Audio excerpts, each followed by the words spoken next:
একটা 16 বছরের ফুলা তার মারে জিগাইতেছে যে মা, আমার যখন 18 বছর পূর্ণ হইব তখন তুমি আমার উপহার হিসাবে কি দিবা? তখন একটা মা মুস্কি হাসি দেয়া কইতাছে যে বাজান, তোর যেদিন 18 বছর পূর্ণ হইব তোর উপহার আমি ঘরের আলমারিতে রাইখা তৈছি। 18 বছর যেদিন পূর্ণ হইব সেদিনে তুই গিয়ে কুলা দেখবি। পরে মনে করেন 17 বছর হইল, 17 বছর 6 মাস হইল, এর মধ্যে ছেলেটা অসুস্থ হয়ে পড়লো। ছেলেটাকে মা হাসপাতালে নিয়ে গেল।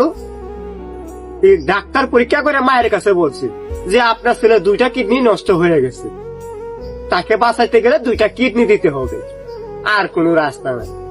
ওর মধ্যবিত্ত পরিবার 2টা কিডনি কিনবই কই থেকে?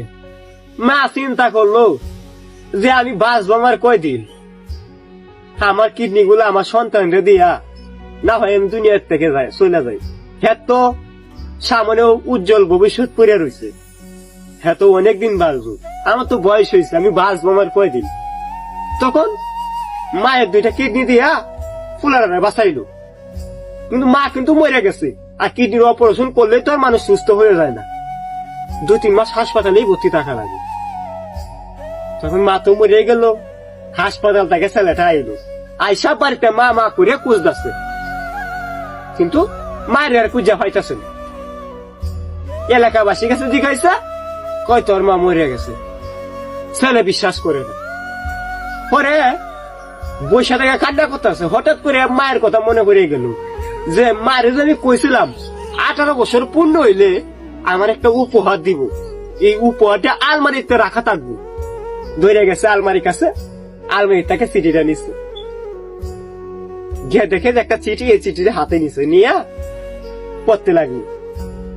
পরে চিঠির মধ্যে লেখা যে বাজান, তোরে যখন আমি হাসপাতালে নিয়ে গেছিলাম ডাক্তার বলেছিল তোর 2টা কিডনি নষ্ট হয়ে গেছে, এটা যদি তোকে বলতাম তুই সহ্য করতে পারতি না, আর আমি কিডনি দিতেছি এটা যদি তুই শুনতি তাহলে তুইও আজকে বেঁচে থাকতি না।